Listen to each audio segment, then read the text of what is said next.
Hi everyone, welcome back. If you're new here, I'm Molly. I do book content here on YouTube, and I am here today to do a tag, and I was actually tagged in it. Wow, I know. Who would have guessed? So this tag is I'm making on purpose because it's July. And one of the very famous readathons is Jane Austen July. And at the moment, because it's her, I think, is it the 250th anniversary? I can't remember. But it's however many years since she was born? Died? I don't know. However long it was for Jane Austen. And so because of that, there's a couple of YouTubers who I watch, Anne from In Search of Wonder and Charlene from Coffee and a Book. They are buddy reading a few different books to do with Jane Austen, either her actual books or books that inspired her or based off of her books or something. I can't remember all of it. I'm not involved. It's between them. But because of that, they have done, as far as I know, an original tag created by Anne herself, and that is the Jane Austen Heroines book tag. And because of their buddy read and Jane Austen July, I have been tagged, and you don't have to have read Jane Austen to be able to do this tag. Not that you necessarily have to for any tags, but some of them are very, you kind of need to know Jane Austen or have read Jane Austen to be able to say which book is your answer for a question type of thing. Thankfully, this tag isn't like that. It is based off of the female heroines of some, if not most, of her books. Certainly, it might be all of them, but anyway. And the questions are based off of their personalities, apparently, is what I've heard. And yeah, Charlene, who is the other YouTuber involved in the buddy read with Anne, she tagged me to do this tag. So what I'll do is I'll tag both Anne and Charlene down below and their videos. And yeah, let's get started. Question 1. Lizzy. A book that made you laugh. So, I find a lot of books end up making me laugh. I read a lot of books that either have like more than one genre, or they might have a main genre, but there are bits that are funny, or I do read books that are funny. So, I have quite a lot of answers technically for this. But, because we would be here until the end of time, if I was to pick every book that ever made me laugh ever, I've only picked one. So, and I picked the book that is one that has most recently made me laugh out loud. Now, there are some that have made me chuckle or laugh on the inside and smile on the outside, but they don't always make me laugh, sort of thing. But a lot do. So the book that I have chosen to answer a book that made me laugh is Frederica by Georgette Heyer. This is the most recent book of hers that I've read. And there have been definitely some shenanigans, especially in particular with two of her younger brothers, the youngest two, that have definitely made me laugh out loud. And then obviously sometimes some of the reactions because of that have also made me laugh too. So yeah, this was definitely one of the ones that made me laugh. I find a lot of Georgette Heyer's books have made me laugh, but this is the most recent one. I'm trying to find a place to put my books. Right. Question 2. Jane. A book with a satisfying ending. Now again, there'll be more than one book.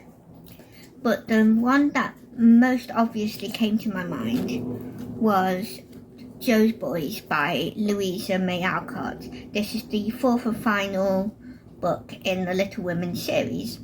And this is based on the children from the third book, mostly, and so all the orphans from the orphanage, and as well as some of the main characters from the first Little Women book, their children as well. And so it goes through all of their lives and a little bit with the original Little Women people as well, but mainly the next generation, shall we say. And I really liked this ending. I thought that the way it was wrapped up, I thought felt really fitting for most, if not all, of the characters. And I'm especially thinking about one in particular who was more of a loner and more someone who wasn't really suited to relationships. He wasn't really very into that sort of thing, I guess, in terms of he was more into going on adventures sort of thing. And I thought his ending in particular at the end of this book was very in character, shall we say. So yeah, and that's mainly why I thought this one, because I thought it was really, even though you want a different ending, it was a very accurate ending, and because of that I was very satisfied by it, because it felt, like I said, in character. So yeah, I thought Jo's Boys. But I mean, there's always books that have satisfying endings because you get what you want. But yeah, that was the one that stuck out to me in particular. Question 3. Eleanor, a book that made you think. Now, there's regularly books that make me think. That could be either non-fiction or mysteries or just books that have very interesting premises. Like in particular, apparently I can't say my T's. The Timeless series in particular by Gabrielle Meyer, in particular the different things on how the characters have different timelines that they live in and all of that is definitely one that it's more of a, oh, that's really interesting, more than a book that makes you think, but it's definitely more along those lines. But I've had lots of books that have made me think. So it's very hard to choose one, but I think the one I'm going to go with is a book I don't have physically, and that is The Murder of Roger Ackroyd by Agatha Christie. Now, like I said, any mysteries by anyone would be one that would make you think, not just Agatha Christie. But The Murder of Roger Ackroyd in particular, because of how it ended and the twist, it was really one that made me think. Because I kept thinking, oh, who it was, and trying to connect the dots and think, oh, maybe it's this person, or maybe it's that person. And then, like, the fact that it was not out of the blue, it made sense, but I didn't expect it. So for me, it was out of the blue. And I was just like, mind blown. It's incredible. That book also counts for another prompt, but like what will be the case for most of the answers to these questions, there will be more than just one book that I could use. But The Murder of Roger Ackroyd, for a book that made me think, is probably the one I'm going to go with. But I would say any sort of book that is a mystery, where you know, especially if you're wanting to join in and try and figure out who did the murder or who did the crime or whatever, or just a general mystery where there's no something's going on and you don't know what it is, you know, sort of thing. But yeah, I'm going to go for The Murder of Roger Ackroyd for that one, because that one was incredible. I was told by Cheryl to read, and that was one of the books Cheryl recommended for me to read as someone who is a novice Agatha Christie reader, and it was a good pick. Yeah, I would also recommend The Murder of Roger Ackroyd for anyone who wants to get into Agatha Christie and don't know where to start, because even though it is a Poirot mystery, but even though it's in the middle of his sort of character series, it doesn't really matter. Like, even though there is a character that crops up who does know Poirot, and if you were reading from one to however many there are, you would probably know who that character was. It didn't really matter if you didn't. At least it didn't to me. It didn't affect anything. They were just familiar with each other, so, you know, that's all it was, basically. So, yeah, I definitely recommend that one. Question 4, Marianne. a book that made you feel. And again, there's always books that make me feel. I cry or feel feelings very easily. And I find so far most books have made me have emotions. So I could say any and all books that I have ever read have made me feel that way. So it was quite hard to pick one. And I think in the end I did pick two. So I've done well so far for only picking one book for each question. But the first book that I did initially think of, the book that I initially thought of was Anne's House of Dreams by Ellen Montgomery. This is book 5 in the Anne of Green Gables series. And anyone who's read this will know exactly why I picked this one. Oh, I'm kind of getting a bit emotional just thinking about it. Anne, oh no, haven't done this before, hang on.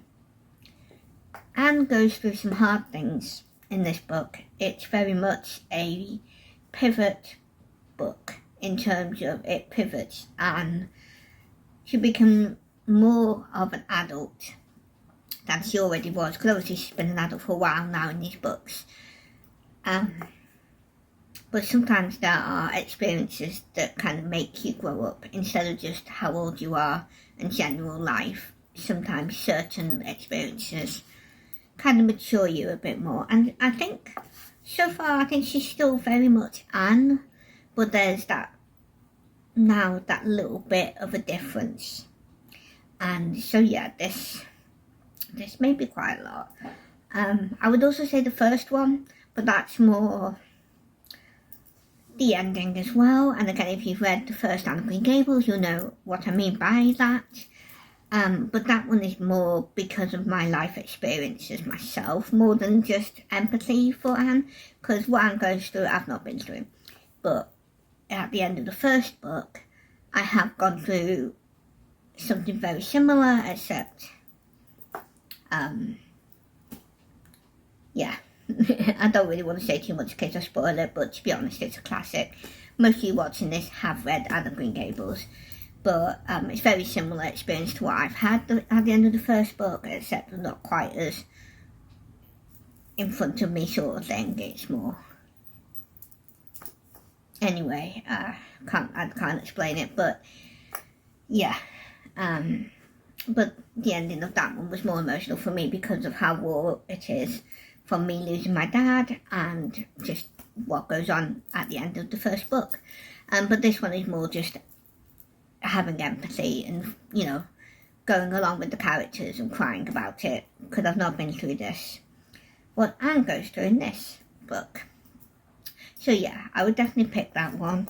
That one was the first one I went to in my head. However, I did also pick A Voice in the Wind by Francine Rivers. This is book 1 in the Mark of the Lion series, and this is Christian fiction. Yeah, technically so is Ellen Montgomery and Louisa May Alcott, but less. I wouldn't really call those Christian fiction books really. They're more classics, but this very much is Christian fiction. And yeah, there's a lot of emotional moments in this book. And also in the sequel, I read book 2 reasonably recently, a couple of months ago or something, and yeah, it's just an emotional read because of all of the beautiful, I thought, faith content, all the prayers, and then obviously everything that the characters go through as well. Yeah, so this is definitely one that would make me feel. But like I said, most books have so far made me feel things. Books like the Hunger Games series, the things, Katniss and everyone else goes through, and the difficulties they face as a dystopian world, so there's all sorts of books that make me feel. I mean, Frederica made me to cry up. I mean, I'm just an emotional person at times. So yeah, those 2 are the books that came to mind specifically that I wanted to mention. 5, Emma. A book you want everyone to read. Well, there's several books for that. Mainly, it's the Bible. But, saying that, it is connected to the Bible.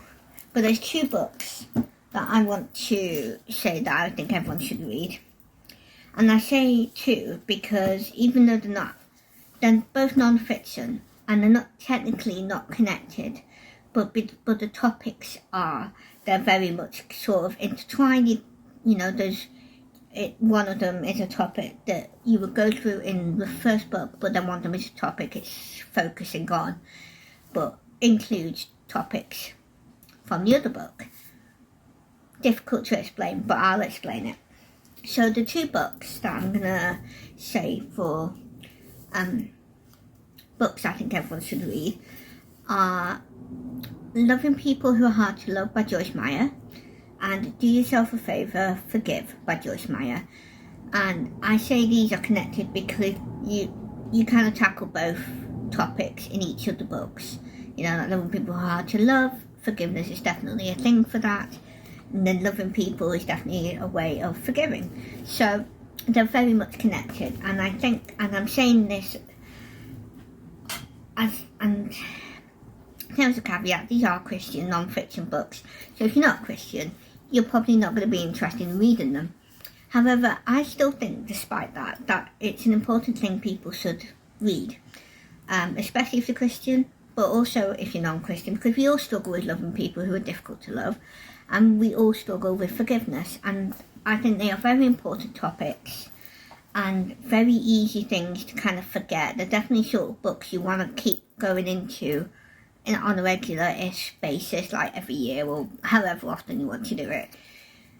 I know this one also had a study guide. I don't have it. It wasn't available in England that I could find at the time. I don't know about this, about forgiveness. But either way, you don't necessarily need those. I don't know what the study guide is like. But people struggle with forgiveness. I mean, I see it all the time. People struggle with loving other people. And I think it's just really important in this day and age to kind of try and improve on that. You know, myself included, obviously, but everyone. I think it's so easy to kind of slip back into old, kind of bad habits, I guess, in terms of being angry at people and staying angry and not loving people the way we should, and especially as Christians. So yeah, I definitely think these books are definitely books everyone should read, or at least books on these sorts of topics, even if they're not by Joyce Meyer. But I do recommend Joyce Meyer. I've not read all of her books, but I've read these two. I currently have Battlefield of the Mind as well, but I haven't read it yet. But I do watch her YouTube videos and radio things on YouTube as well. But yeah, I really recommend it. She's really good at kind of bringing it into real life and stuff like that.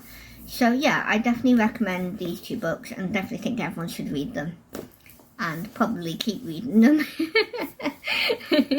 But yeah, there we go. So yeah, I definitely think those are books everyone should read. 6. Catherine. A book that gave you goosebumps. And again, I'm always getting goosebumps from things too. And again, I technically have more than one book to put for this, but with me in person. But yeah, most books give me goosebumps either because it's exciting, or there's a twist, or it's just something beautiful, maybe, if I'm describing that right. But you know, something gives me an emotional reaction again, really. So I regularly get goosebumps over things. So yeah, the one that I'm going to go for in particular is A Voice in the Wind by Francine Rivers, and also just any sort of Christian book, I would say, because Christian fiction in particular, because you get things like, you know, they talk about God, or there's prayers, or just Christian living, and sometimes those sorts of things give me goosebumps because it's just beautiful to read. I'm very new to Christian fiction. I didn't even know it was a thing until about a year ago, or just over a year ago, maybe a year and a half now, maybe, I'm not sure. So that's why I picked this one, but also because of the topics, again, the things that happen give you goosebumps. And it's the same with all the other books that I would say give me goosebumps. Books like the Hunger Games series, I'm holding up Mockingjay, but just generally, the Hunger Games trilogy in particular. I haven't read the prequels yet, but I'm sure I'll include those too. Again, they give me goosebumps because of the topics and the things people go through and all the rest of it. So I'm always getting goosebumps with things. But my main answer is The Voice in the Wind, or just generally the first two Mark of the Lion books. I haven't read the third one yet. I want to at some point. So yeah, the answer is several, as always. 7. Fanny, a book you love that doesn't get enough notice. And again, there's quite a lot of books that would count for that, because I don't usually keep up with new releases. Sometimes I do unintentionally. If I go to places like Waterstones, I might have a look at what's out, but not because they're new, just to see kind of, but mainly just to see what's out. So I kind of just look around, so I don't necessarily go read new releases because they're new releases type of thing. And a lot of the books that I have had over the years have all been books from charity shops or through my library as a kid, or just generally through different bookstores. So I don't, a lot of the books I pick up are books because they look interesting or sound interesting, and they're not because other people recommend them necessarily. So a lot of the books I read are probably books that not many people know about. So that one is quite hard to pick, but I did decide on this book because I haven't really heard anyone talk about it much. It is on the old side. I don't know how old it is. It's not like massively old, but let's have a look. That's not it. Okay, so this book that I'm going to show you was originally published in 2006, so actually it is 20 years old. I didn't quite realise it was that old. No wonder I haven't really heard anyone talk about it. Although this particular edition I'm going to show you, this one, did come out in 2017. So I don't know, but either way, I'm going to put this one. I could probably use any book, but I've hardly heard anyone talk about this one, and this is The Book of Lost Things by John Connolly. And this is a book about a boy who loves stories and fairy tales.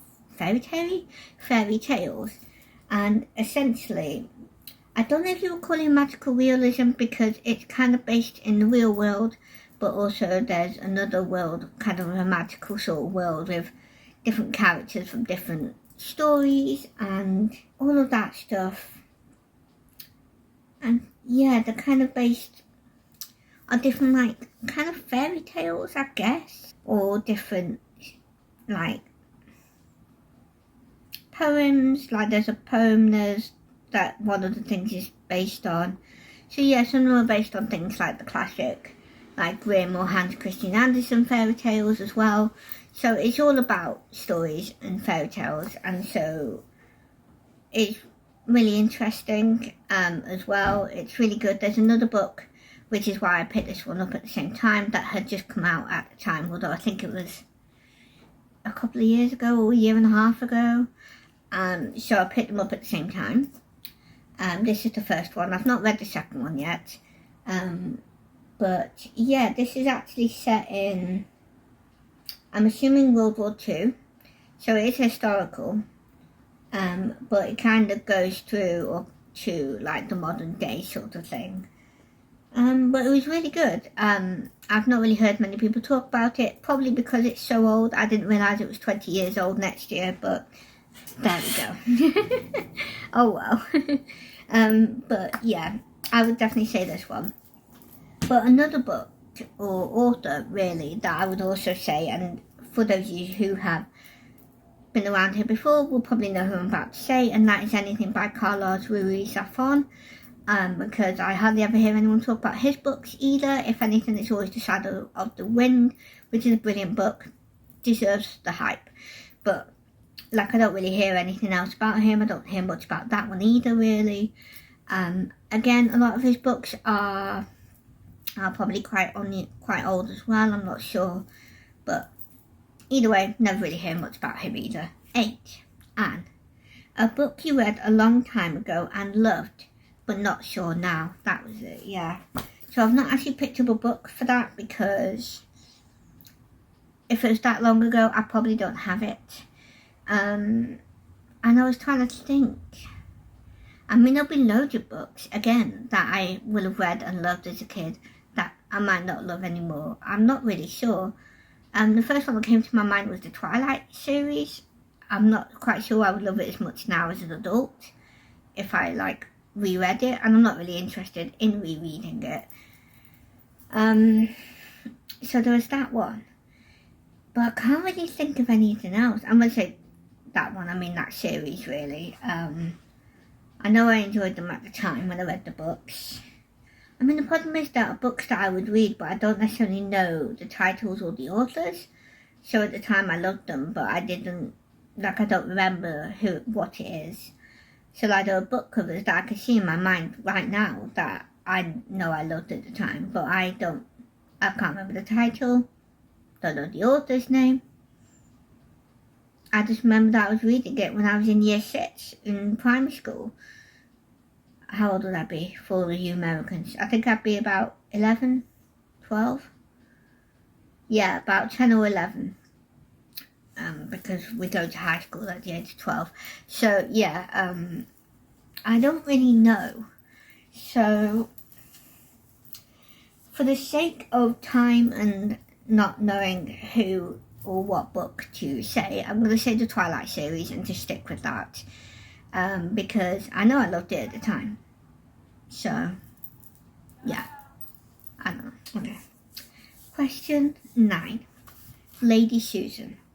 A villain you love or love to hate. And again, that varies and there'll be multiples. But the one that I thought I would go for is President Snow in the Hunger Games series. And I think it's more of a love to hate sort of thing. Because I don't like him. He's horrible. Yeah, there's nothing really much else to say to that. Yeah. I don't really need to say much. The only other one is probably Professor Umbridge from Harry Potter, but I technically have not read up to that point, so I can't really count that because this is about books, not films. So there we go. I would have to say that. There's no one else that I can think of. I mean, at the end of the day, whenever there's a villain, I don't like the villains. So or at least, usually, maybe. So yeah, I'll say President Snow for now. So 10, we've got a last, not really a question, more of a thing to do now, and that is to tag people. So, I don't know who to tag. I really don't.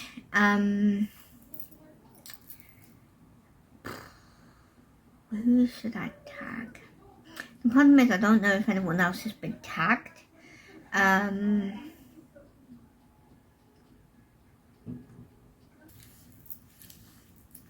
Okay, I don't know who to tag, so what I'm just going to do is I'm going to leave it open-ended. So, if you would like to do this tag, you are welcome to. Consider yourself tagged. And if any of you want to answer these questions and you don't do YouTube and you don't want to do a video, answer in the comments down below. I'll make sure to put the questions in the description, so you'll be able to also have a look. So you can answer in the comments if you like. Other than that, I will leave it open to anyone who wants to do it. I am thinking of one person, and that is Alma from Alma's book journey. I don't think she's done it yet, and I would like to hear her answers. So I'll probably tag her. And if I think of anyone else whilst I'm tagging her, I will tag them down below to do this tag. But otherwise, I'm not sure, and I don't know who has been tagged. So just consider yourself tagged if you want to do it. now that we have done that, I am going to leave you. Thank you for watching, and I've already said if you want to answer the questions, do so back down below. Let me know, have you read any Jane Austen? I haven't. I want to, and I did think about doing Jane Austen in July, but I just didn't. I had enough books to read to get to, and I just don't have.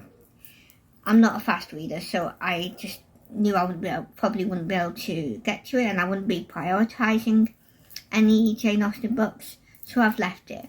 I did watch Clueless, which is based off of Emma by Jane Austen, and I could definitely see the connections between what I have watched of Emma, because I've only seen some of the adaptations of some of her books, Emma being one of them.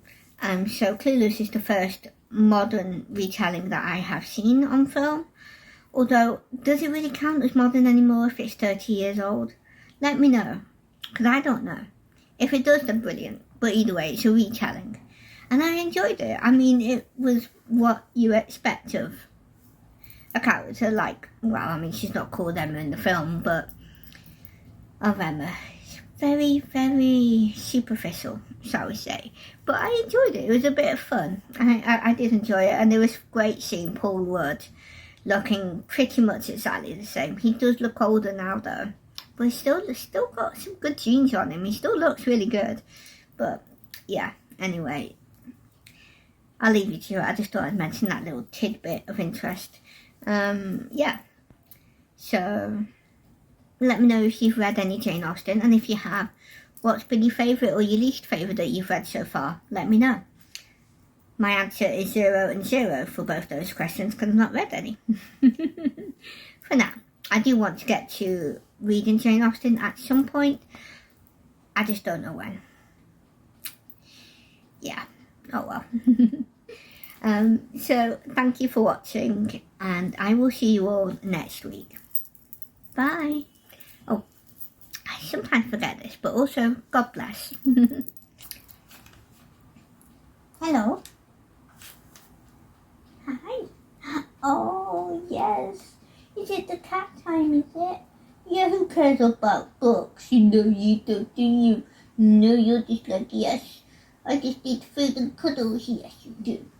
Yes, you do. Food and cuddles. That's all a cat wants. Yes. Anyway.